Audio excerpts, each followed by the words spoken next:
দেখো বাবু, আমি ভীষণ কাজের মেয়ে, তোমাদেরকে আমি আগেও বলেছি এখনও বলেছি, আমি কিন্তু খাই দাই আর ভিডিও বানাই না, আমি কাজকর্ম করি। তার প্রমাণ তোমরা এই ভিডিওতে দেখতে পাবে। সকাল সকাল স্নান টান সেরে ছাদে গিয়ে যেখানে পুজো হবে গঙ্গা জল ছিটিয়ে এখন বসে পড়েছি জোগাড় করতে। বুঝতে পারছো তো, আমি ভীষণ কাজের মেয়ে। তো আমি এখন জোগাড় টোগাড় করি, সরস্বতী পুজো তো পড়েই গেল। তোমরা কী বার করলে গো? আমরা তো সোমবার দিন করেছিলাম, যেহেতু সকালটা পেয়েছিলাম তাই জন্য। রবিবার দিন অত বেলা করে করা সম্ভব না, কারণ অনেকগুলো বাচ্চা কাচ্চা আছে, তারা অতক্ষণ না খেয়ে থাকতে পারবে না। তো তাই জন্য আমরা ভেবেছিলাম যে সোমবার দিন কি পুজো করবো। ঠাকুরমশাই বললেন হ্যাঁ রবিবার দিন আমারও অনেকটা চাপ আছে, করো।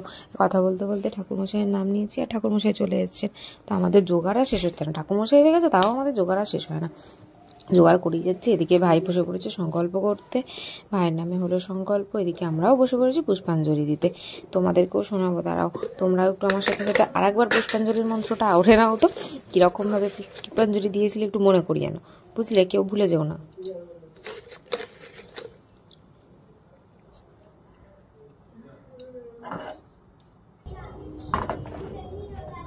নমো সরস্বতী মহাভাগে বিদ্যে কমললোচনে বিশ্বরূপে বিশালাক্ষী বিদ্যাং দেহি নমস্তুতে।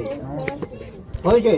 আর একটু আছে, নমো জয় জয় দেবী চরাচর সারে উচ্চযুগ শোভিত মুক্তাহারে দীনা রঞ্জিত পুস্তক হস্তে ভগবতী ভারতী দেবী নমস্তে। চলো হয়ে গেছে, এবার পুষ্পাঞ্জলি দেওয়া, সবাই মিলে লেগে পড়ো, হোমের জোগাড় করো। ঠাকুরমশাই এদিকে হোম শুরু করে দিয়েছেন। মা সরস্বতীর মুখটা দেখো কীরকম যেন পাল্টে গেছে না।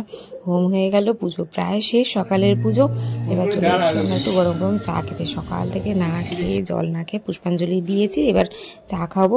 তার মধ্যে চলে এলাম এদিকে পুজোর প্রসাদগুলো ভাগ করে দিচ্ছিলাম, বাবা গিয়ে সবাইকে দিয়ে আসবে, আমি ভাগ করে দিচ্ছিলাম। দেখো হালকা করে রেডিও হয়ে নিয়েছি, এই আবার বাদর নাচ নাচছে, কী খুশি লেগেছে জানি না, সেই আনন্দে আমিও একটু হেনেচে নিলাম। তারপরে দুপুরে লাঞ্চ সেরে, লাঞ্চ মানেই তো খিচুড়ি জানোই, তো লাঞ্চ সেরে বেরিয়ে পড়েছি, এখন একটু ঘুরে করতে যাব। সরস্বতী পুজো মানেই বোনদের সাথে স্কুলে যাওয়া, আড্ডা মারা গঙ্গাঘাটে। স্কুলেও গেছিলাম, স্কুলের ফুটেজটা নেওয়া হয়নি, কারণ আমরা যাওয়ার আগে স্কুলে দিয়ে তালা দিয়ে বাড়ি চলে গেছে। আর একে দেখো গল্পে এত মুশকিল হয়ে গেছে, ঠ্যাং ম্যাং তুলে একদম বসে আছে। সন্ধেবেলা আবার ঠাকুরমশাই এসে গেছেন, সন্ধ্যা আরতি হবে। তো আমরা সেই মতো সব জোগাড়জাতি করেই ফেলেছিলাম। ঠাকুরমশাই এসে গেছেন, পুজোয় বসে পড়েছেন। এই যে আমিও পঞ্চপ্রদীপটা ধরিয়ে দিলাম, উনি এখন আরতি করবেন। তো আজকের দিনটা আমাদের এইভাবেই কাটলো। তোমরা সরস্বতী পুজোয় কে কীরকম কাটালে জানাতে একদম ভুলো না। আর হ্যাঁ, পরের ভিডিও সরস্বতী পুজো তোমাদের সরস্বতী পুজো কীরকম কাটলো আমাকে কিন্তু অবশ্যই জানিও। ভালো থেকো, টাটা, সুস্থ থেকো। আর ভালো লাগলে ভিডিওটা একটা লাইক করে সাবস্ক্রাইব করে দিও, পাশে থেকো। ততক্ষণের জন্য টাটা, দেখা হচ্ছে পরের ভিডিওতে।